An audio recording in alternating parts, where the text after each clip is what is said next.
Hi, my name is Shota. And I'm Amber, And welcome to the Kotatsu Club Podcast. where we talk about all things Japanese language and other stuff too. Hi, Amber. How are you? Hi, Shota. What's up? I'm good. What are we talking about today? What are we talking about today? I think we were going to talk about anime. Oh yeah.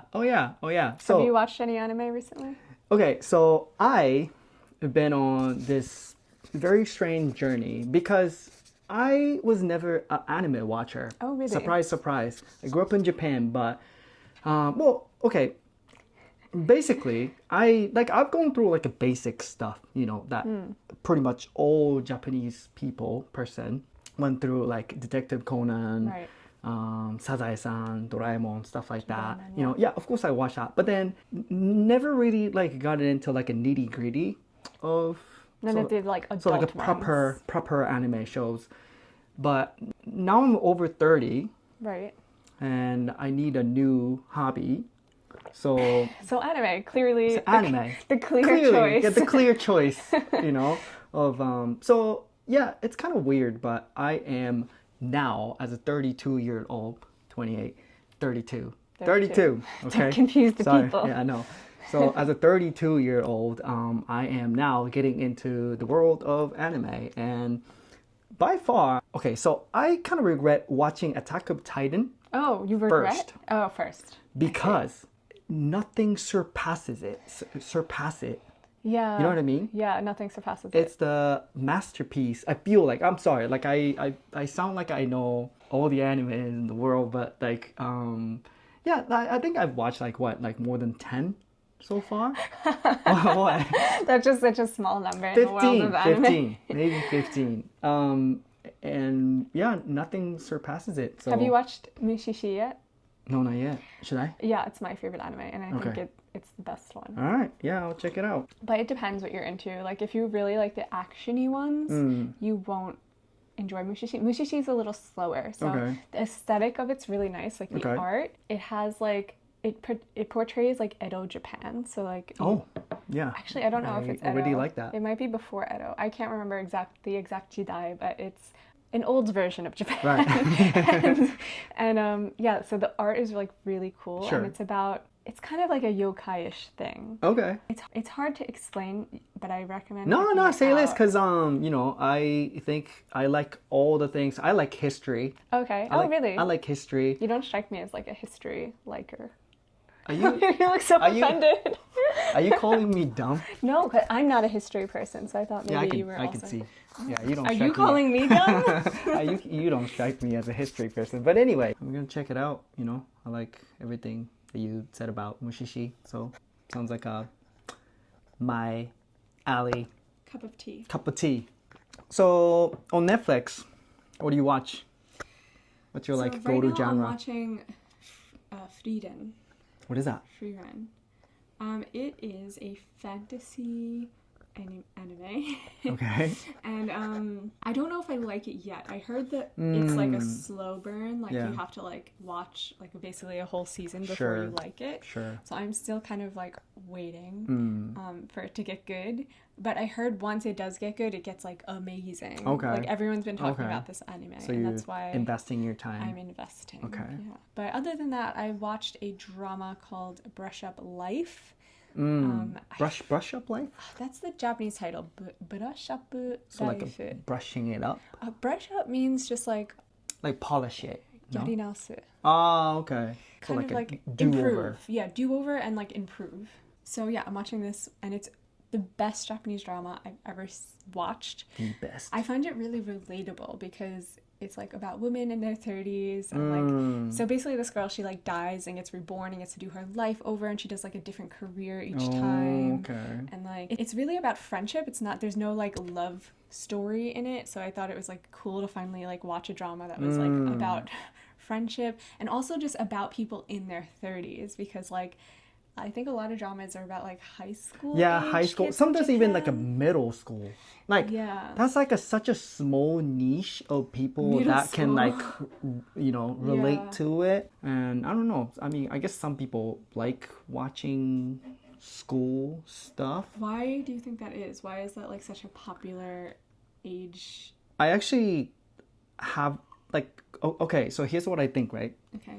So in Japanese society, your prime is like middle school and high school, because after you join the labor force, like you're It's all in the downhill. labor force. No, Yeah. okay, but so that's like a traditional idea of like how average Japanese person's like life cycle is like. Yeah. So I guess after high school, because like I guess like back in the days, like people, it's kind of rare to go to college. So usually people graduate high school and join the labor force, and that's it. After that, it's just all about Yeah. repetition. So that's why I think a lot of adults even they kind of fantasize Like, and I feel, romanticize. like, nostalgic. Yeah, the nostalgic. Natsukashi. Yeah. So I think that's one theory that I Yeah, I have think about. that's probably accurate. Yeah. Do you think anime is a good way for people to learn Japanese? Which is today's hot topic. Yeah, that's Yeah. a good segue. It's a hot topic. Thanks, Amber. No, I think I should ask you first. Do you think, because you're learning it right now, Yeah. do you think it's a good learning material for people to use to learn Japanese? Yeah, I actually do think it's Okay. a great, Okay. great way to learn Japanese, but I have a caveat, and that always but. is not for beginners. Oh, what do you think that is? Because if you are a beginner and you don't know Japanese and your first exposure is anime, you won't be able to distinguish between what's like real Japanese and what is anime Japanese. Okay. So you might like learn anime Japanese and try to use it in real life, and then people will think you're weird. Right. But if you go into it as an intermediate level person where you can read the subtitles in Japanese, you don't need English subtitles anymore. Okay. I think there's a lot of dialogue, and you can learn from it. Like, you can learn a lot of cool, fun words that you wouldn't learn in like normal conversation, like mahoskai, or Sure. like Yeah. something like that. Mahoskai means magician or magic user, for anyone who doesn't know. Witch? No, that's Majo. Yeah, Wizard. yeah, magic Harry user. Potter. Magic user. Mahoskai. Oh, it's guy. Literally translates to magic user. Yeah. But anyway, so yeah, you can learn like a lot of cool fun vocabulary from anime. So I think it's a good way to learn fun vocabulary. Okay. But again, I think you have to have some kind of ground level knowledge of Japanese so that you are able to distinguish from what is anime Japanese and then what is real Japanese. Yeah. Yeah, I personally like to watch it like before bed, and like I feel like I'm studying Yeah. and relaxing at the same Yeah. time. And it's just a very like low friction way to study. Like, True. it's so easy to just turn on Netflix, I think you know? so. Yeah. So if you didn't get any studying in for the day and you're like, oh, well, at least I watched I watch a anime. Japanese Yeah. TV show in Japanese with Japanese subtitles. Like, better than nothing. That's true. That's So, true. What do you think? I would say But you learned English a lot from sitcoms, right? I did. Okay, so in my opinion, right? So bottom line, if you love something, Yeah. meaning you think about it all the time, and it's not even like a burden to do so, Right. right? I think no matter what it is, you should do it, right? Because people are gonna think you're weird anyways, right? Yeah, Because that's true. you know, like at the beginning, and you're allowed to as well. Yeah, right? totally. And people one's are gonna gonna make like fun point of it you. out. Hey, like don't say like datte ba yo, like a Naruto, right? Yeah. So and you're like, oh okay, this is not a regular Japanese, so like you fix your way, That's true. you know. So I 75% agree with you. I think it's a great source to learn Japanese, but I think you should, if you love watching anime, no matter what level you're in, like I think you should just like abuse it, like just Abuse watch them all, Watch all the anime. yeah, watch all the anime because Don't go to work, guys. Don't go to school. yeah, don't go to work, just Forget watch books. anime, it's so fun. Because I think going through a lot of quantity and repetition is like, I think the most important thing to acquire a language, right? Because more you do it, the better you get, period, nothing else. So if anime is letting you to do so, Yeah. then by all means you should do it. That's just what I think. But I get your point though. I get your point. Yeah, I guess I think the amount of dialogue that is like specifically anime dialogue, Yeah. it's not a big portion of the dialogue. No. It's like a little word here or there, or like a little weird conjugation. So I think if you go through a lot of animes, I think that can accumulate as comprehensive learning material. But if you're like only into isekai, or like if you're only into Naruto, then maybe like your learning experience will be skewed into one direction. I see. So I think that can be a little bit problematic. But Right. I think a lot of anime watchers, they just kind of like watch them all. Yeah, I watched like them all. Yeah, like as an anime enthusiast, And newly somewhat new. welcome to the cult. Thank you. Because I watch Attack on Titan and I watch something like completely different the next day. So I think for most part, I don't think it's problematic at all. Yeah, I agree. I think it's a really good learning material. And anyone who tells you not to do something that you like that's in your target language, don't listen to them. Don't listen to them. Yeah. So did you, when you were learning English, did you, okay, so you watched a lot of sitcoms like Friends.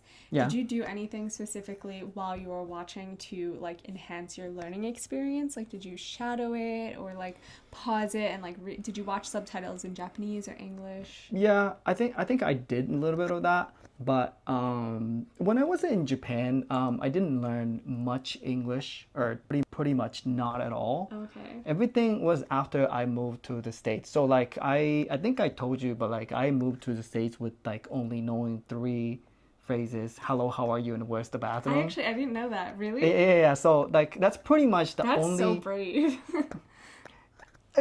Dumb is the right word to use. I feel like, but yeah, when I first moved to the States, I only knew the bare basic of English. Okay, sorry guys for the lighting change. Yeah. But we're just gonna continue and pretend it was like this the whole time. Yeah, I lived in Michigan. I lived the daily life, and Why did you start a southern accent when you said that? I don't know. I lived the daily life, and From Michigan. I don't know. Do they speak like that there? No, I don't know. But I just kind of learn as I think I just kind of learn as I went through the daily lives. So when you watch sitcoms, you didn't do anything special? Like no. Yeah, I don't think I even treat it as a learning material. I just like watching them for fun. Did you watch it with Japanese subtitles? I think so. Okay. Yeah. Yeah, I would say now when I watch Japanese dramas or Japanese subtitles, sometimes I will be lazy and watch it with the English subtitles, but most of the time I'm watching them with Japanese subtitles. Yeah. And if I hear a new word or if I catch something that I didn't understand, I'll pause it and rewind it and go back and look at the subtitle.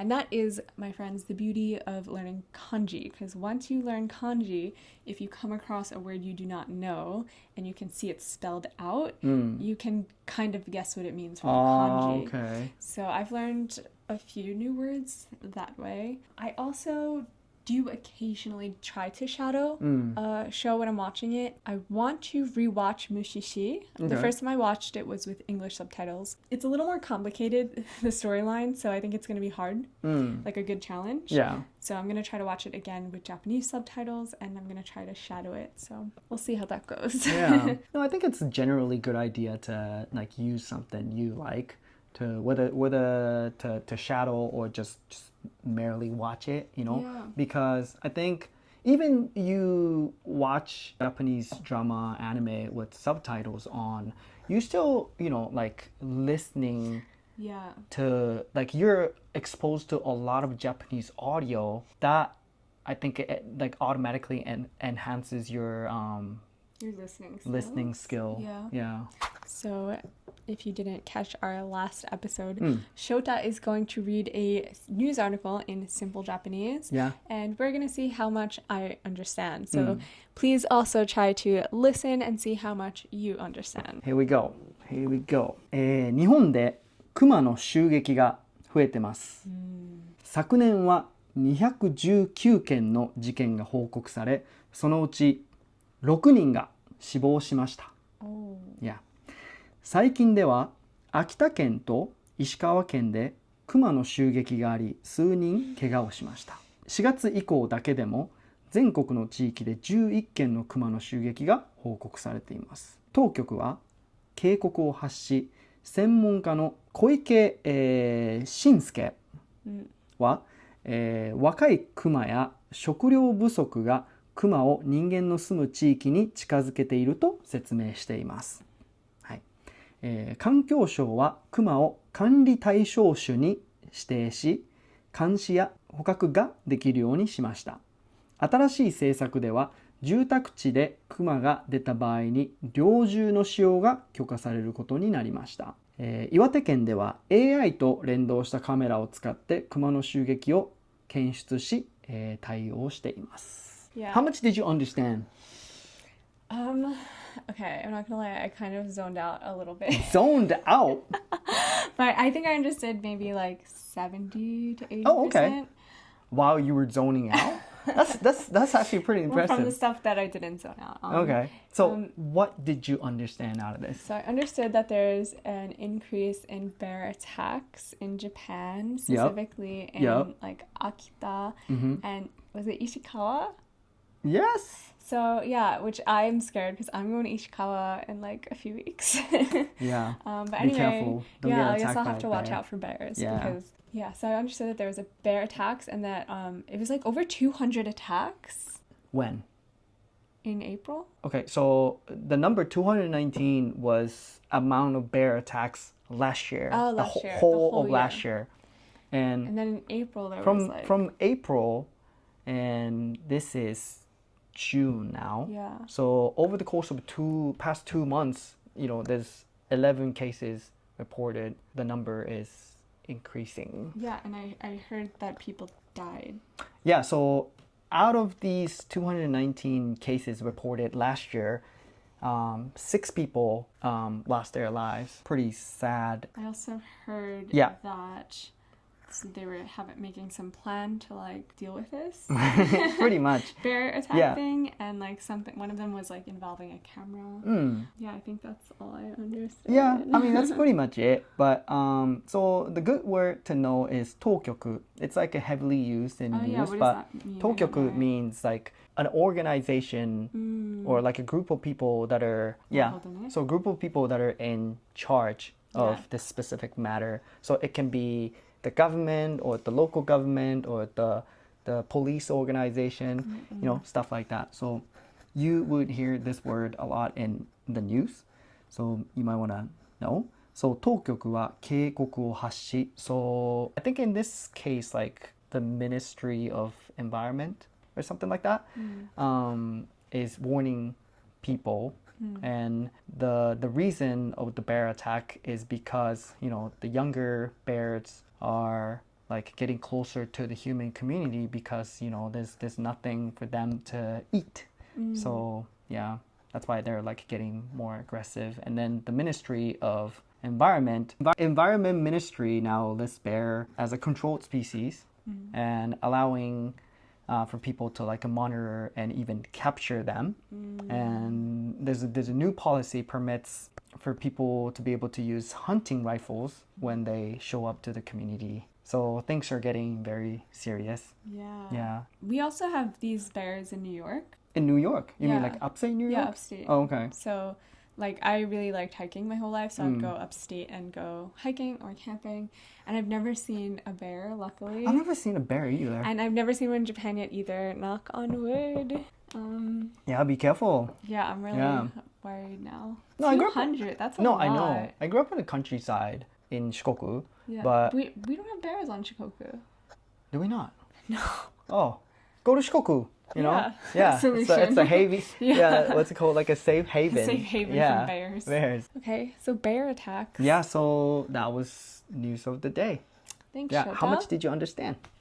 The hot topic of today is it easier for women or men to learn Japanese? Specifically Japanese. Not French, not German, not We're Spanish. gonna get canceled on episode 3. But we want it to be somewhat controversial, you know. Yes. It's just our personal opinions. Yes. Yeah. What do you think? Yeah, maybe we're gonna get canceled. Yeah, Throwing Shota under the bus now first. that I think of it. Yeah, okay, so He's like, basically, women are dumb. no. Okay, so I think it's just a tendency, right? General tendency, but like, I think women are generally better at like understanding because I feel like they're more aware of the surroundings and then what's being said and like reading facial expressions. So that can be like a huge advantage to learn just about any language. And I think Japanese is very non-expressive, not very obvious. It's a high context language. So I think women's like special skill to kind of like read facial expression and read the room Maybe and more intuitive. yeah. So I feel like generally speaking, of course, in general, Not everyone. not everyone. Don't get canceled or don't cancel us. And don't get canceled. I think women are better at learning Japanese. What do you think? That's a very good question because I feel like the majority of people I know who are really good at Japanese are men. But I don't think it's necessarily... I wonder if that's just because there are more foreigners who come to Japan are men. I'm not really sure. Yeah. But I think that maybe in general, men have more confidence than women, just the way like society kind of raises us. I mean, society raises all of us to be insecure, but I think especially women. Right. And so I think the men that I meet who come to Japan and are learning Japanese, even though they're very beginner level, a lot of them have no problem like using their beginner Japanese without like being embarrassed. Like they'll more confidently like go up to a girl and be like, "Watashi wa anime daisuki desu." Ga daisuki desu.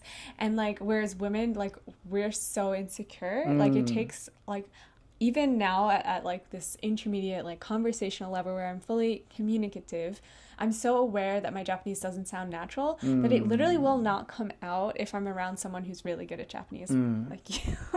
Like it's really hard for me to speak Japanese with people who are really good at English just because I'm so insecure about my Japanese. And it's such a deep insecurity that it's not even on like a logical level. Like logically, I know it's fine if I use my like Japanese that's not perfect, but then something in my like body is not, or brain is like not letting it come out. Do you think it's somewhat universally true among all women, or are you like solely speaking out of your personal experience? So that's my personal experience, but I think a lot of people experience this in general, not just women. I think there's men who experience this too, but I think because the society kind of really raises women to be like slightly more insecure than men, or I'd say somewhat more insecure than men.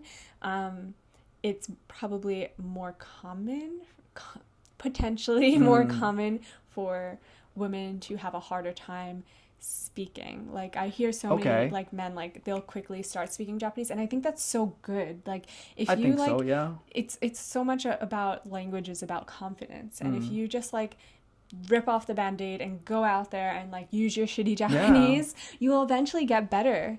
But yeah, I think it's if you're less confident, you might have a harder time, or if you've maybe been raised to like be a perfectionist, it might be a little harder for you to start speaking Japanese. So I find my listening skills are much higher than my speaking skills because you don't need confidence to listen. Your speaking skills higher than your speaking skills? No, my listening skills your listening higher. skills, so like you understand better than you speak. Yeah, because it doesn't take confidence to listen. Right. It takes confidence to speak.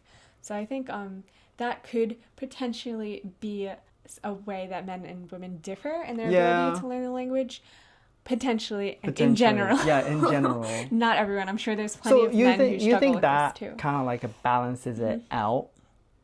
So maybe I think another aspect we should take into consideration is how much chance you were given as a man or woman right? Because I feel like men are given more chance to speak in general, and it varies, because our industry, I feel like you said, I think it's easier for men to speak to people that are not like strangers, but I guess most cases strangers, Yeah. I think a lot of foreign women have a hard time doing that.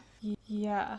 Would you know what I'm talking? Would you Definitely, agree with that? yeah. I think, like as a safety measure, women are told to not talk to strangers. Yeah. So it's definitely easier for maybe men in general, most of the time, to strike up conversations Yeah. in any language, but specifically the language you're learning. There's going to be an extra layer of like confidence issue there. What about for you with in the opposite? Like, do you feel like you know more Japanese people who are really good at English in male or female? Sorry, I said that really weird. Do you know more men or women who are really good at English? Yeah, no, I get what you mean. There we go. That's a tough question. Or do you feel like it's just 50-50? I feel like I know more women Who are good at English. who are good at English. This is where I get canceled. Okay, great. This is where I get canceled because it's probably it's not even about men and women. It's like deeper than that. Oh. If you're a Japanese man or Okay. Japanese women, because I feel like this is gonna like piss off a lot of people, but like I think Japanese women are more popular outside of Japan Then Japanese men. than Japanese men. Okay. Yeah. I mean, they have to be. They have to be. Japanese women, they're very good. They're very good. They're very good, they're popular. And Japanese men are shit. Yeah. No, but like No, I don't think no, but so. like I don't, it's just a general like how we are generally like preserved. Sorry, not preserved, not perceived. Well preserved. See, I make mistakes. Okay. So yeah, But you catch your mistakes. Like, when you say something wrong, you're like, preserved. Do you mean reserved? yeah, I'm not.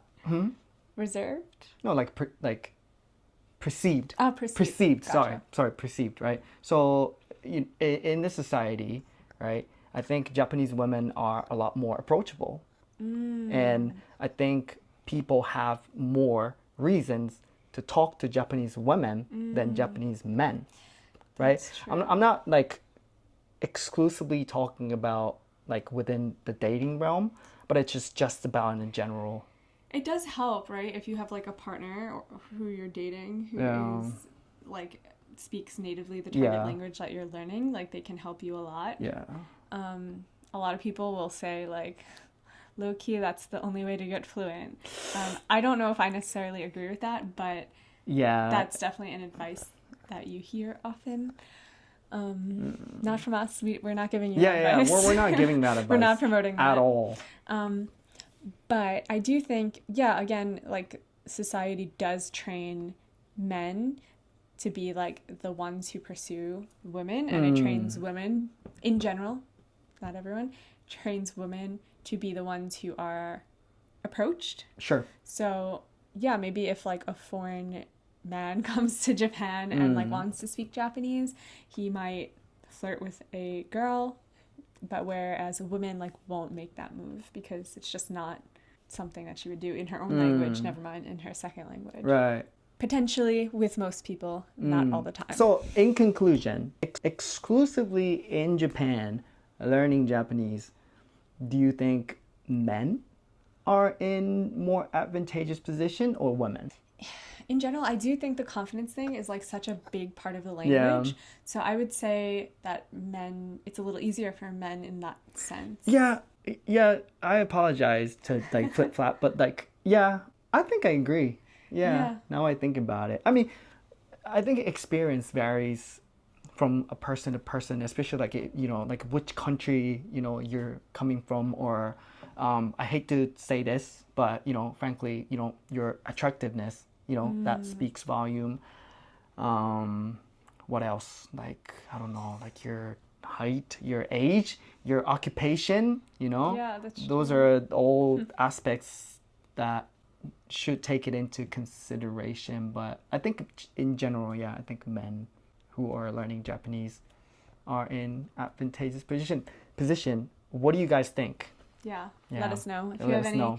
angry emails about things that Shota said. Yeah, I'm or- so sorry. I'm so sorry. I don't know anything, okay?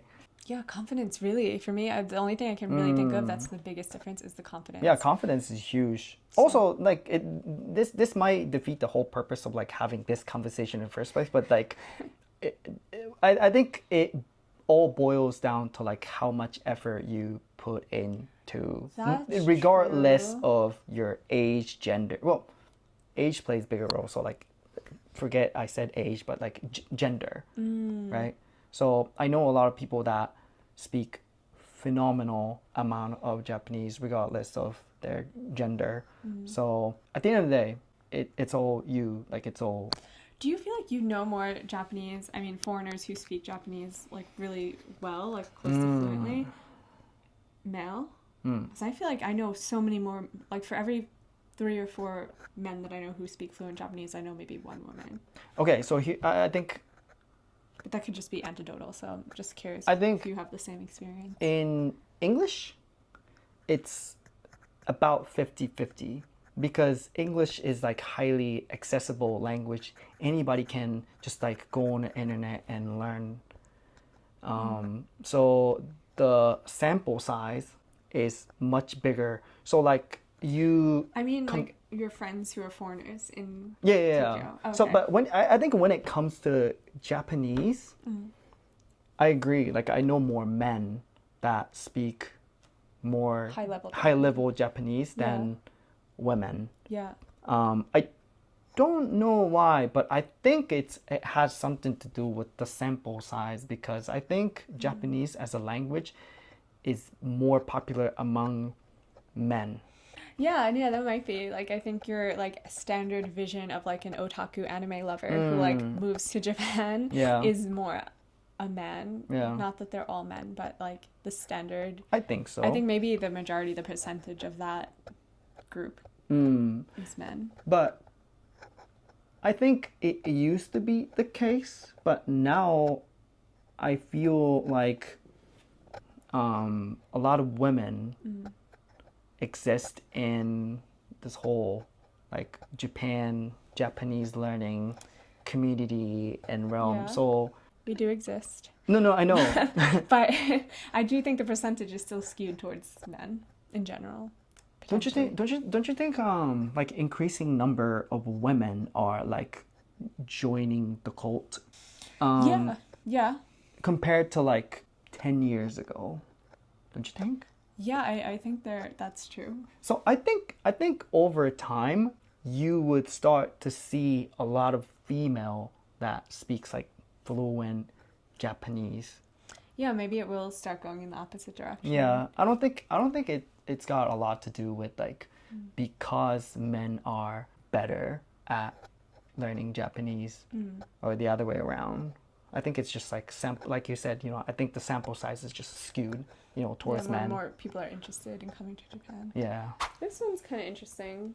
They want to know if it's hard to be vegan in Japan. So the question was, is it hard to be vegan in Japan? And neither of us are vegan. But I used to be vegan, and I was vegan. Did ya? Yeah, I was strictly vegan for 2 years. And when I first came to Japan as a tourist, I was fully vegan. What made you stop being vegan?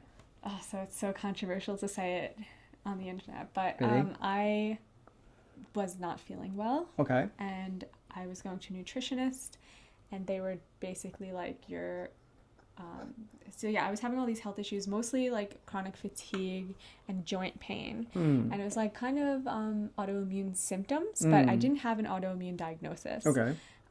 So they tested me for everything. I didn't have any autoimmune diseases. And I went to a nutritionist, and she was like, you're deficient in all this stuff. But my diet was like the model vegan diet. So it was like I got in all my like protein. Like I was like very strict about my diet, and it was all like whole foods, like organic. I was not a junk food vegan, and I felt terrible. My What's a junk skin food was really bad. vegan? Junk food vegan is like you eat like fried tofu and just like French fries and Oh. like, you know, like donuts, like just vegan version. Sure.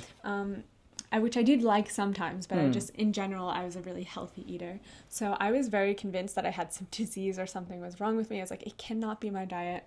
So I went to a nutritionist and she just looked at my blood and she was like, it's your diet. And I was still really stubborn and I didn't like, because I really liked my vegan lifestyle. Yeah.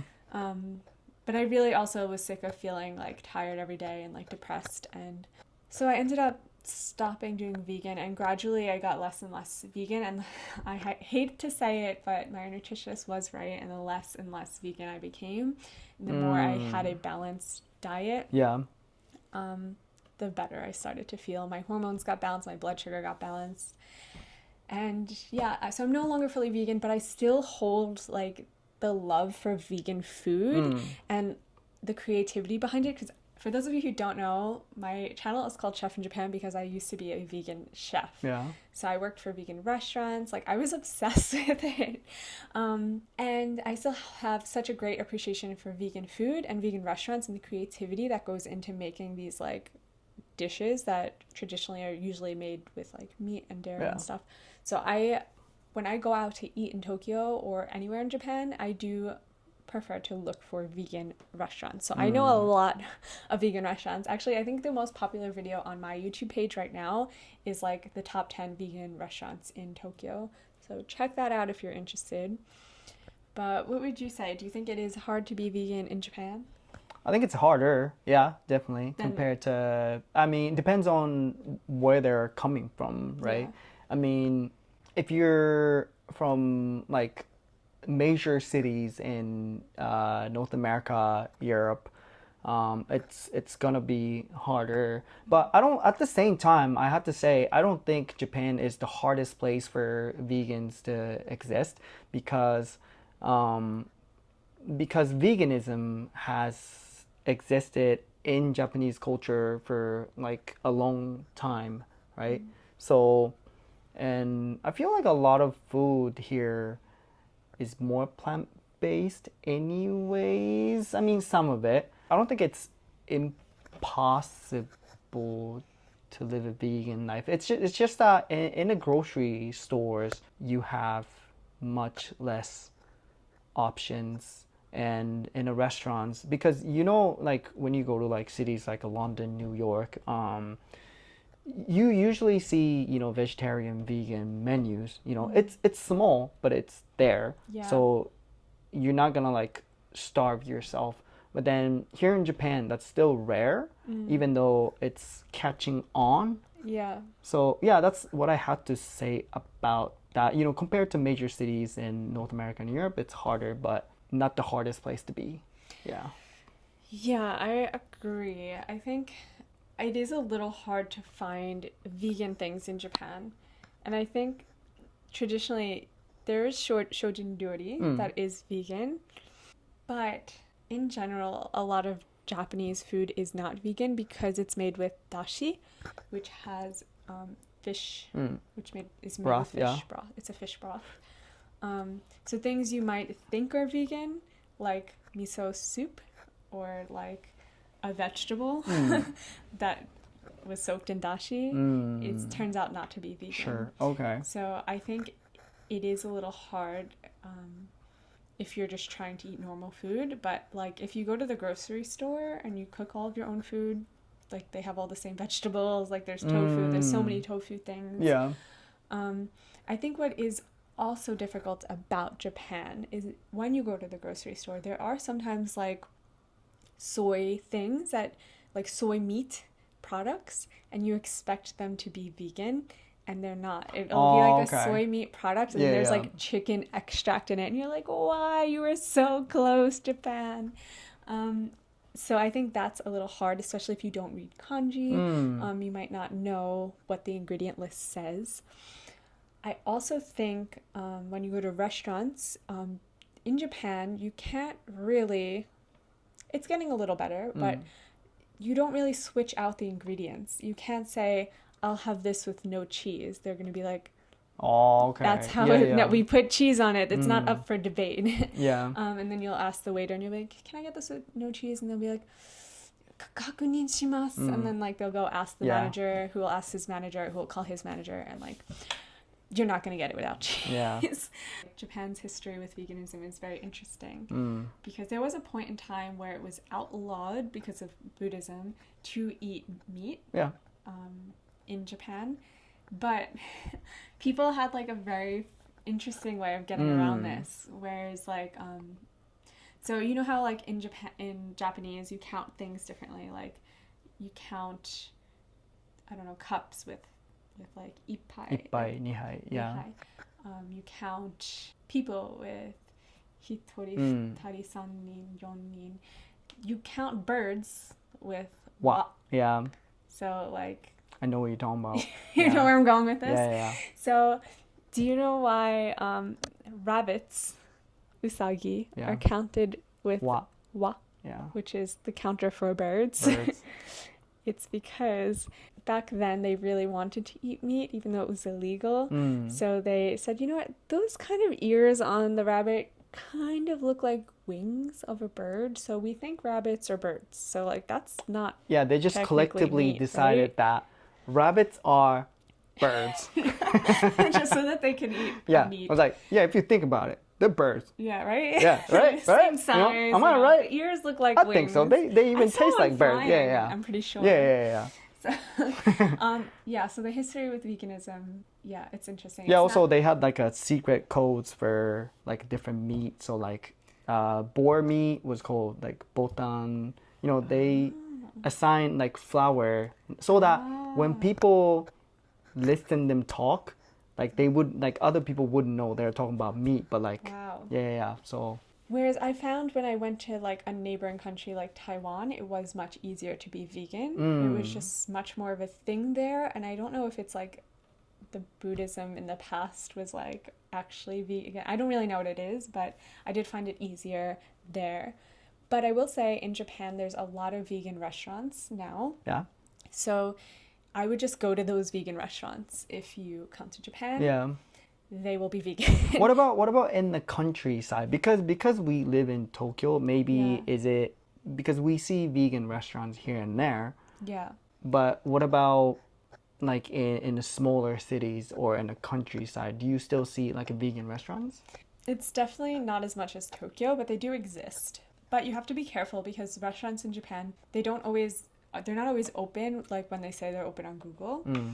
So there's been times where I've been especially in the countryside. I think in Tokyo it's a little more regular, but in the countryside they like close for lunchtime. Like there's like I don't know, a window of time each day where they're closed, and you never know when that is, or they might just like randomly close and like it just not be listed on Google or anything. I would say check their Instagram. That's probably the best, most reliable source of information for when they're open.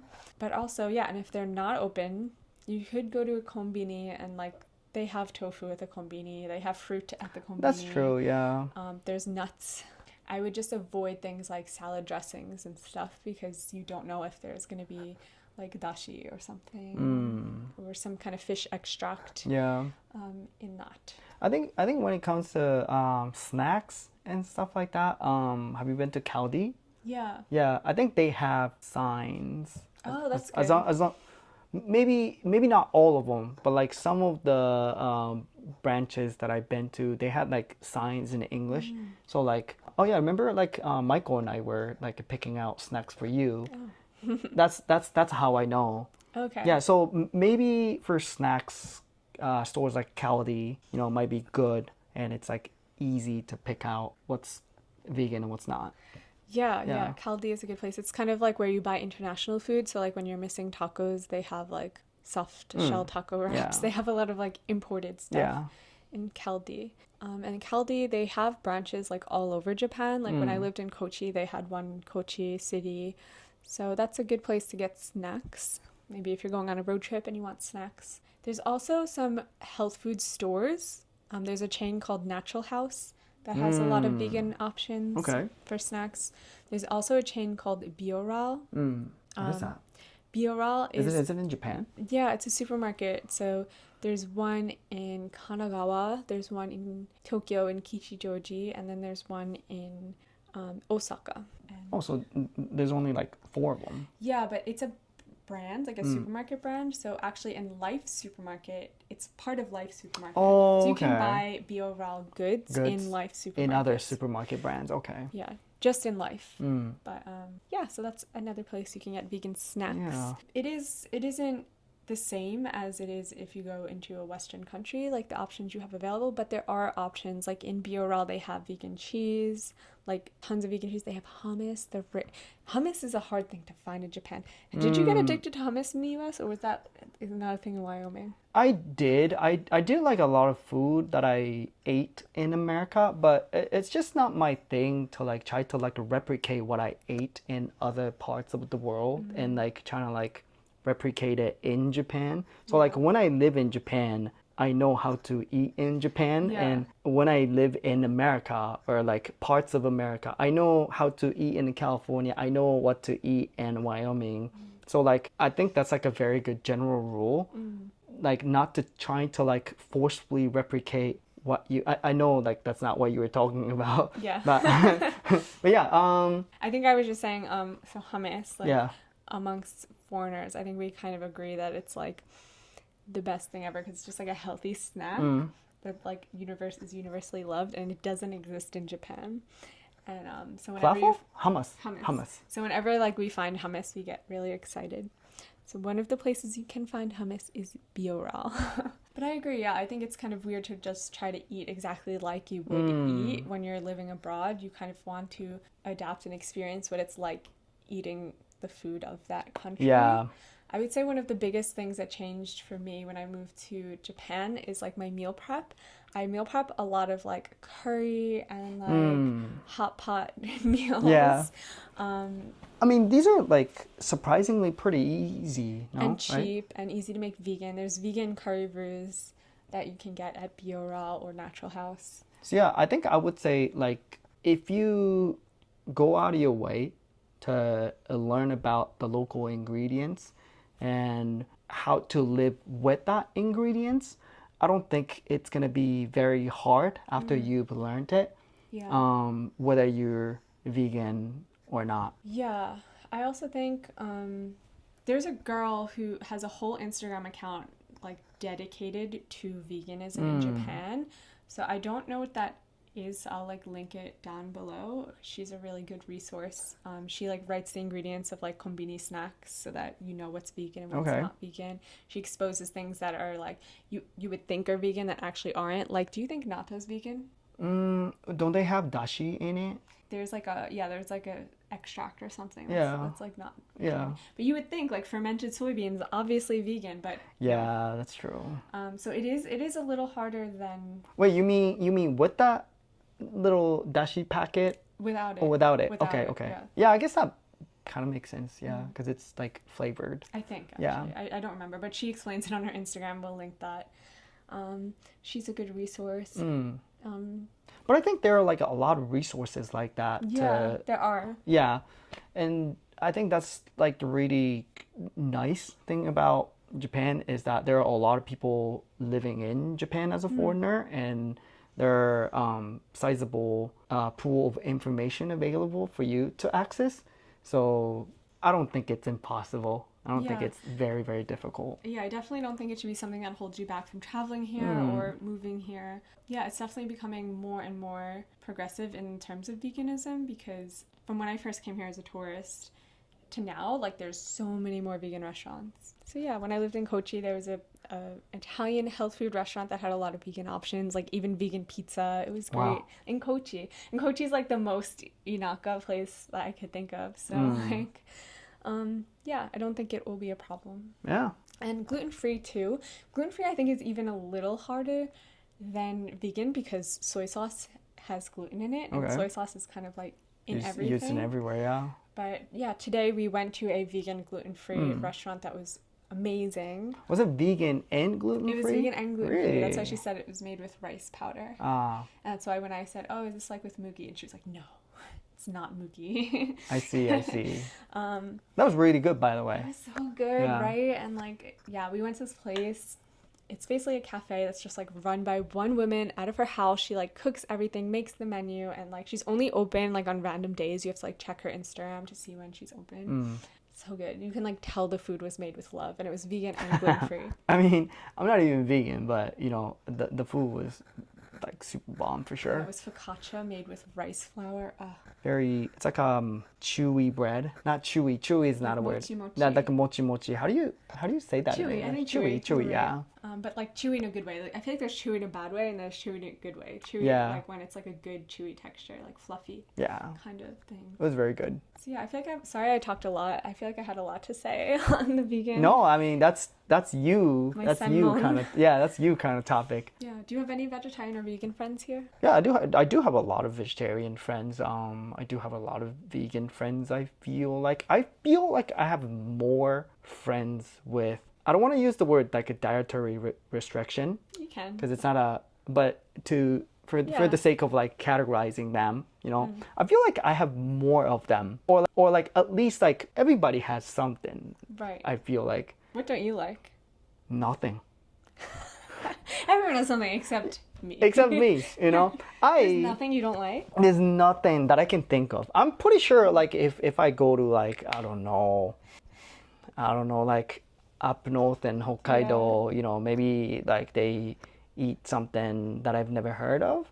But like I try, and then here's the thing about me is that like when I try something and when I initially don't like it, I know for certain that if I keep trying, it's gonna grow on me. And the food that grows on you, the best food. Yeah. Would you agree? I think so too. Yeah, I didn't like matcha at first. Now it's like my obsession. Yeah, you kind of addicted to it. Yeah. Yeah. I see what you mean. Yeah. So I also like asking like Japanese people what they don't like because it's always so different than what foreigners Really? don't like. Like foreigners, they'll be like, oh, you know, I can't eat uni or raw fish or like I love all of them. Natto, like what I I don't know. love natto. Or I can't eat guts. Yeah. You can eat the guts? Yeah. You like the guts? Yeah. Okay. But when I ask Japanese people what they don't like, it's either a lot of people don't like natto, surprisingly. A lot of Japanese Yeah, it's people. not like a It's a polar. it's like a 50-50 kind of thing. Yeah. I've also heard melon. Melon. Yeah, green pepper. Nasu. Nasu's so good. Nasu is eggplant or aubergine. How do British people say aubergine. it? Aubergine. Aubergine. Sorry. I had to do it. Sorry. We just lost all of our British followers. And I've heard, what else? Carrots? Oh, cilantro. Oh, okay, that one I can kind of understand. I can but they're too. so It's a genetic good. thing, right? So good though. Did you like it when you first tried cilantro? No, not at all. Oh, okay. You But- acquired a taste for it. Yeah, because if you keep trying, like you can like them, Yeah, I think so. right? Yeah. And now it's like my favorite thing. I know, I love cilantro. Same with peanut butter. Oh, you didn't like it? I didn't like peanut butter, Wow. but I love peanut butter now, which is bad, but not the that worst, not bad. that It's like bad. protein, it's yeah, a nut, it's mac natural. and cheese though. I didn't like mac and cheese at first, but Wow. hey man, you know, mac and cheese the best, you know, on Thanksgiving Day. Yeah, if you have a good homemade mac and cheese, it can be good. Stuffing, all the Thanksgiving food I didn't like at first. Oh, I didn't like stuffing either. growing up. Stuffing, are you from the region where like people eat mint jelly sauce with turkey? Excuse me? Uh-huh. No, you're lying. That's not a thing. No, it's a thing. It's a thing, right? If this, you have to let us know if this is a thing. It's I've a thing. literally never heard that before. It's green. Mint jelly? It's green. It's green as a leaf. Sorry, we shouldn't. Yes, okay. Yeah. And you like it now? I didn't like it, but not that I can say like it's my favorite thing, but like I understand it now. Oh, okay. Like, okay. Yeah, you know, Yeah. I can mess with it. Okay. You know, Yeah. That was you my know, first time you hearing know, because about it. people eat turkey meat with cranberry sauce. You ever heard of that, right? I've heard of that one, yes, but my family doesn't do that. Oh, you're Italian, Yeah, we eat Italian food Yeah. on Thanksgiving. We eat like lasagna on Thanksgiving. which is good. Oh, lasagna, you know, it's actually another thing. Well, I I did not like it, but like I thought it was okay. But like now I've gone through enough Now you lasagna that I'm like, understand, mwah, you know. forget about it. Yeah, forget about it, you know. So yeah, everything. I like everything. That's a really good way to be. I'm kind of jealous. Like, I still can't get used to some Japanese foods, and I really want to. Like, I would love to like natto. It stands for everything that I believe in. It's kind It's of very vegan. good It for can be you. made vegan. Yeah. It's very healthy for you. It's fermented. It's good for your gut bacteria, your gut microbiome. But yeah, I have yet to get over the neba. Okay, so if you're like Amber, try different brands of natto because they're very different from each other. Oh, okay. So you might be able to find a brand that you can mess with. I see. Okay. You know what I mean? That's good advice. Yeah. Yeah, I'll try. So because like some of the natto, you know, they're big, you know. Yeah, that's true. The size You know, some of the with beans yeah, are some with different. the small. Some of them come with different sauce, you know. I like it with yellow mustard. Yeah, see, I don't like mustard. So I don't know if I can do the What? mustard. You don't like mustard? No, never have. You know, I've also never had a meat hamburger. Never. I've never had a hamburger. Even though I'm American. Yeah. It's just a meat. Wait, what? I don't know, I didn't like them as kids. I thought they were gross. I didn't like the smell. This is why I became vegan, Hamburger? honestly. Yeah. Hamburger? Yeah, hamburger. I've had What vegan hamburger? burgers. What Vegan hamburger? burgers. Meat. What about chicken sandwich? Oh, I've had chicken. Yeah, I've had chicken burgers and turkey burgers, but never like the beef. Beef patty? So you don't like beef patty? Yeah, I don't think I can eat a beef hamburger. Okay. Sorry. Yeah, that's just. Yeah, I didn't know you were gonna drop that bomb at I the didn't mean end. to. I didn't mean to drop that. Yeah, I was ready to wrap it up. I'm like, Yeah. Vegan burgers, yes, all the way. Meat burgers. yeah, okay. When I visited London, that's what I've noticed. Like vegan food could be like super junky and good. Yeah. You know, because out here in Japan, it's like seen as like healthy option. You Like know? a salad. Yeah, like a salad. It's never like attached to like any other reason other than like health benefits. Yeah, you're right. It's not about animal rights Right. here. Yeah, that's true. I think it's more of a trendy thing here. Because people feel like they're healthier when they're eating vegan. Yeah. There is some good vegan junk food places in Tokyo. But yeah, I think in general it's mostly healthy stuff. Yeah. For sure. But yeah, I think that's all we have. Anything else on this topic? Nope.